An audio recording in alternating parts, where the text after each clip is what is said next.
What's up guys, I'm DeatHInfernoXxGaming and welcome back to my channel. Today we're gonna be making one of the most balanced repeater build in the game. Before we go to that code share right there, I'm going to ask you repeater users or to-be repeater users, how many times have you died because you tried to empower reloading or reloading close to the behemoth? How many times have you died because you cannot interrupt the behemoths with repeaters? So in this build, everything is covered, so you don't have to get a little headache because of reloading, and you can interrupt behemoths with this build. That's how good it is. Ouch, that's a bad start.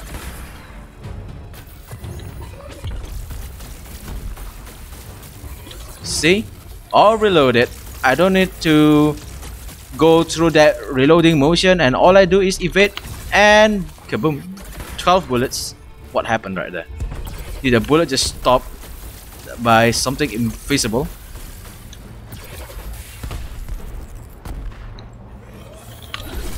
"12 bullets, easy.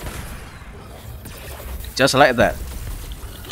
Back to 12 bullets, so you don't even need to reload and you're back to 12 bullets every single time. That is how good this build is. It's gonna die soon. Reload. And it's dead. As you can see, I don't even need to go through the reloading animation and I'm back to 12 bullets empowered.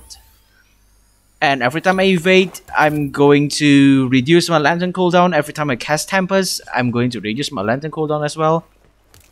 So this build is really just too balanced. So it's like a sword where you can interrupt behemoths and deal high damage at the same time. But of course, this build deals more damage.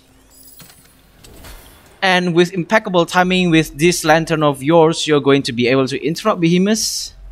But as I said, it's impeccable timing, which means you need to have a really great timing and knowledge of the behemoth's movesets. But before we go to that catabout right there, let's go through this build right here. So in this part right here, you can see the three fundamental of a mage build. So this build is a mage build combined with the pew pew build, the shooter build, because you're gonna recover your bullets every time you evade through an attack. So it's really good with this hybrid build.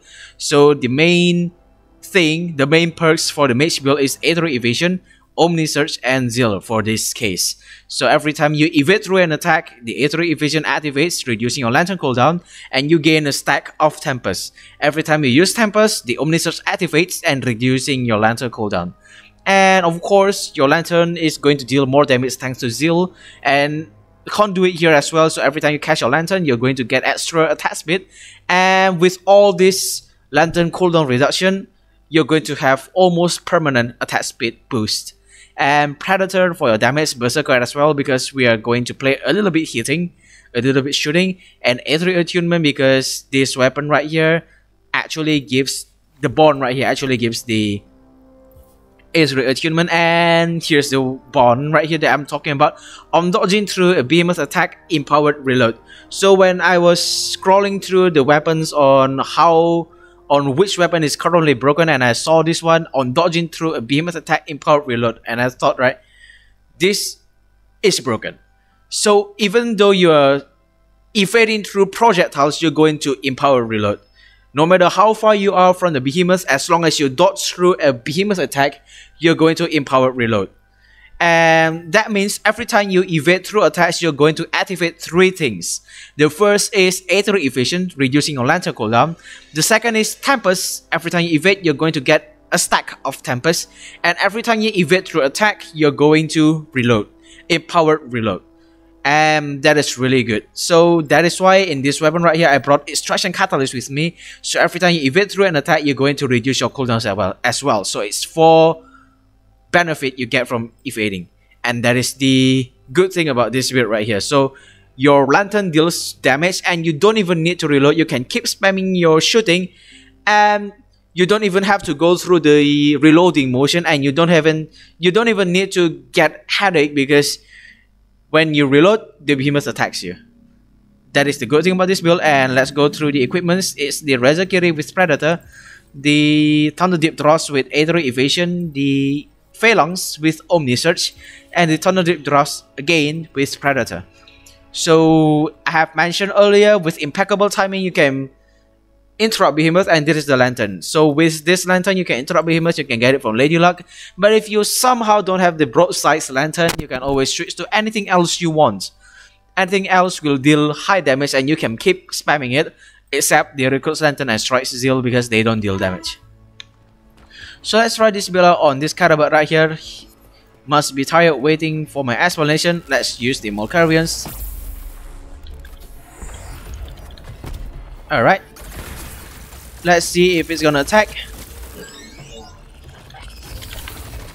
Okay, timing was impeccable, but unfortunately I don't have the lantern. Well, of course I said you don't need to reload, but if the behemoth cannot attack you, then just reload. That is the beauty of the repeaters. Being able to reload, what weapon can get you the chance to reload? Yeah, hammer. You can reload with hammer. But reloading is one of the features of the repeaters, and it's bad to miss it. And as you can see, even Carabat level 16, I'm level 11, 5 level difference, cannot do much. Well, yes, it's a Terra Behemoth. I'm using a short weapon, and it is really just too easy because it's the opposite element, so I deal more damage. And the reason I'm able to kill the Carabat fast too is because, ouch, we're not gonna fight Koshai again because, oh no, another Carabat shows up. Thankfully we have this Dross here. So the reason I was able to kill that guy fast is because of the weapon is the shock weapon. So I deal more damage to the... Okay, let's reload. Okay, full...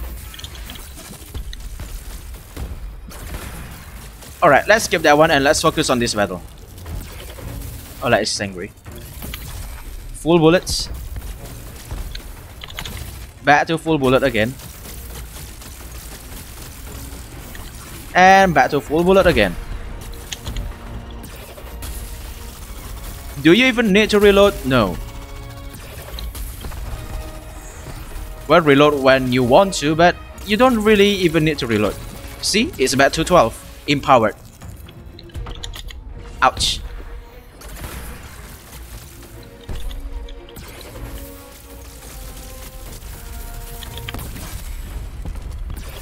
Back to 12 again. But sometimes I have the habit of reloading whenever I have the chance, so forgive me if I actually reload in this situation right here. Ouch. I hate it, Shadow Touch Dross for the reason, and yep, it's still a pretty easy fight. Didn't even take too long, and yep, it's 3 battles in total, so I'm gonna stop here. And as you can see, this build is just really good. 1 evasion and it gives you 4 benefits. And even level 16, yeah, 5 level difference. The Shadow Touch Drusk, or the what something Drusk, didn't even last long. It's not the opposite element right here, okay? So one good thing about the Broadsides Lantern here is because it's not a elemental damage, it's a neutral damage, unlike the Dross which deals shock damage or anything else. So the damage is as it is. So whatever the behemoth you're fighting is going to deal a solid 8k damage. So the damage you see on screen right there is not the actual damage, it's part damage. It deals more core damage. It's around 8k, and yep, as long as you know the behemoth's attack pattern and can distance yourself pretty well, you can be literally invincible with this build. Because you don't really need to empower reload, you don't really need to get close to the behemoth to reload. All you need is evade and you get your empowered reload and you can keep spamming your lantern. Just play safe, this build is just too balanced. That's all for the video, I hope you guys enjoy it. Please don't forget to like and subscribe, it's free and you can always subscribe. Thank you for watching, I'll see you guys in the next video.